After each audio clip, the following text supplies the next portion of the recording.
Are you in over your head trying to build a platform using AI? Could a technical VA help?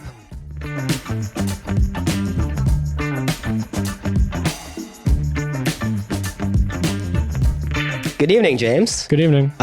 You're here to talk about your business, SeekEngine.ai, and you also have a virtual assistant who's offshore from zlworkforce.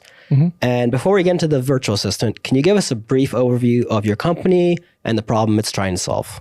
Yeah, so SeekEngine.ai is a website that I started with my business partner, Zhao. And the way I describe it is the goal is to be the sort of Zillow of small business acquisitions.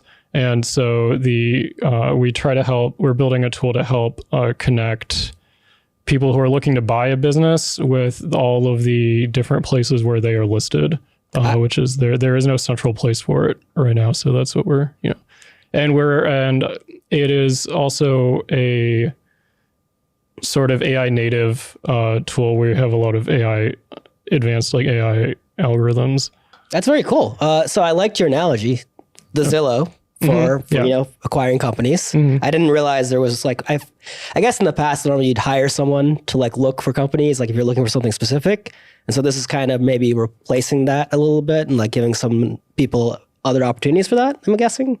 Were you seeing a lot of, you had a lot of extra work that you needed to delegate? I'm assuming since Judah's a full stack developer, right? That's a lot of work he's probably doing to, build the website, build the engine. Is that why you hired Judah? Right. Yeah. So pretty much after we got out of the proof of concept stage, and we were at the point where we needed a real website, that is when I realized that I did not really have enough time to do all that myself, and also do not actually have the experience necessarily of all the front end, especially things.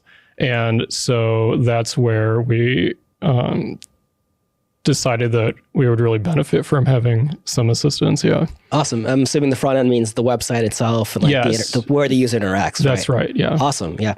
I've programmed in the past, and sometimes you think it's going to take a couple seconds or whatever, and it just goes on forever, right? Or you're instead of doing this manually, I'll write some code. Yeah. And then you're like, I should have just done it manually at that point. It took so long. You know what I'm talking about, well, right? Especially with web stuff, there's a ton of complications. Yeah. I have not dabbled in creating websites, so I'm glad you found a virtual assistant for that. Besides GeoCities, if that really counts. I don't know if you remember GeoCities. Barely. Yeah. Barely, yeah. That was good times. Did you have any concerns about hiring an offshore VA for a position like this? Yeah. So I was concerned about the experience level and the quality of the work. Mainly, those are my two big concerns. But it's turned out to both of the Judah's blown me away on both of those things. So it's not awesome. it hasn't turned out to be an issue at all. But that was what as far as things you might worry about. Yeah. Very cool. And what would you say to other companies that are hiring VAs, or not hiring VAs, but hiring people for technical roles? Sometimes they want to hire locally because they just don't believe someone offshore could do the same level of work. How would you maybe alleviate their concerns about a process like this? So I'm going to answer this from my experience, which is, I have a full-time job, right? And I'm doing this in my spare time. Oh, wow. And I did not know that. and so this project would just not get done if we didn't have offshore VA support, honestly. So in our case, it was not, a question of hiring locally versus hiring overseas. It was hiring overseas or not doing the project, basically, just based on the sheer time requirement. Whether it be a hobby or an actual company. Right. Yeah, that's right. And the experience has been there, the professional experience that Jude has. It's been, it's been phenomenal, honestly. Yeah. Okay. So on that note, besides saving you time and actually making this a company, do you have any other examples of how Jude has improved, the reliability, quality, or, impact of your business? So pretty much, one of the first times the first time we circled back after talking about the project, he had actually brought wireframes for the UI, because we just talked about general concerns, and that was not something we had asked him to do at all. That was just, him bringing his own experience. What are wireframes? Sorry to interrupt. So this is like a mock-up you would do for the UI first. So, which is and UI a very important part of the process. Interface, I'm guessing? Yes. Okay. Awesome. Sorry. Yes. The user interface. Yes. And so these get very complicated. And so it's really useful to have mock-ups first before you just start, coding. And so he did that all on his own. And I said, wow, yeah. So that was the first time basically. And then he's been just continued to impress me. That's very cool. And I'm assuming that is one of the first times he wasn't just completing tasks you assigned to him. That's he just right. went off on his own, thought of this. No, he's been great at, we meet at least once weekly, and he has done a great job at interpreting, not just what we said, but kind of understanding the broader picture of what we're doing. Mm-hmm. And especially bringing in, and this is the part that I have less experience with, like the best practices for especially front-end web design and development. And so he's just done a great job bringing that experience to bear, I would say. As someone who doesn't know the best practices of front-end web development, what are the best practices of front-end? Well, let's just say I actually have learned a decent amount from him. Yeah, that's what I'm saying. What did you learn? My background is in data science, and so I'm doing mostly the pipelines and the modeling for this project.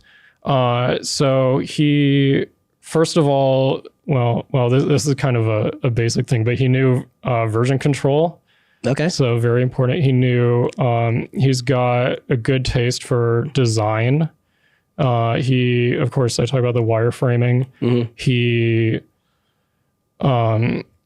So for websites, version control, is it kind of like when you have an installer and it's like, oh, it's 4.1. So you have a backup of the website, or what does version control mean, I guess? Well, I guess it's mostly focused on controlling like the code artifacts, like the actual, the code files for the most part, although any text asset, I guess, could be in there. But this is just standard tools. And, I didn't necessarily, I expected to onboard our person to this, but he was already very familiar with it. So you just onboarded himself almost.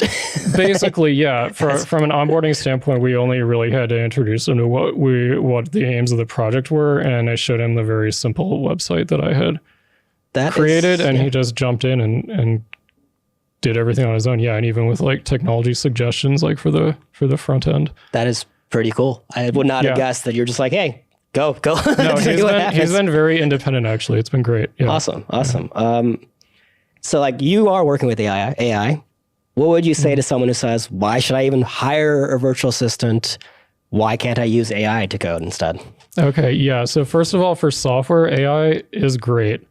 But the way I see it when you hire a person is you're concerned about the ownership and like who is responsible for those artifacts, right? So I'm certain that Jude uses AI.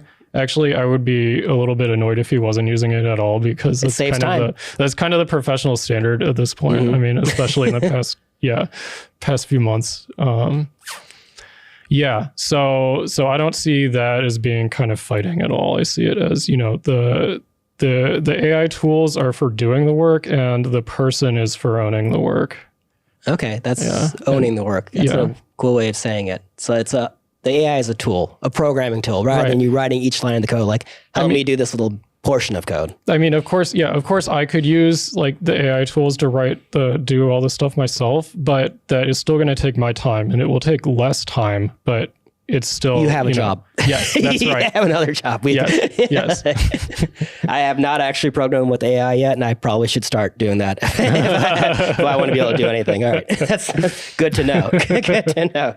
So I'm assuming you use AI for your own job as well then, for coding? It's getting in there, yeah. It's getting in there? Yeah, for sure. Okay. And so you do like the back end sort of stuff. So like when you say full stack, there's the front end, which means like the user interface, and then then the back end's the rest of it, I guess, sort of thing. Like that's what full stack mostly means? Like the business logic, talking to databases, things like that. All happens there. Yeah, that's awesome. And so looking ahead, how do you see the relationship between companies AI tools and offshore virtual assistants evolving, I guess? Like, what do you think will happen for? Yeah. So especially from a founder standpoint, I think it is a great time to be getting to it because, I mean, between these two things, you have a lot of resources available that you would not have had. You know, it's getting easier and easier, I would say, to take something that's from just a vision to actually getting it to be, you know, to exist and trying it out. That's awesome. So it's easier for people who have ideas to, you know, start their companies and get the support they need. Is Absolutely. What you're saying. Yeah. That's great. Okay, cool. It's been very awesome learning about seekengine.ai, and I hope it continues to go well. Thank you, James. Great talking to you.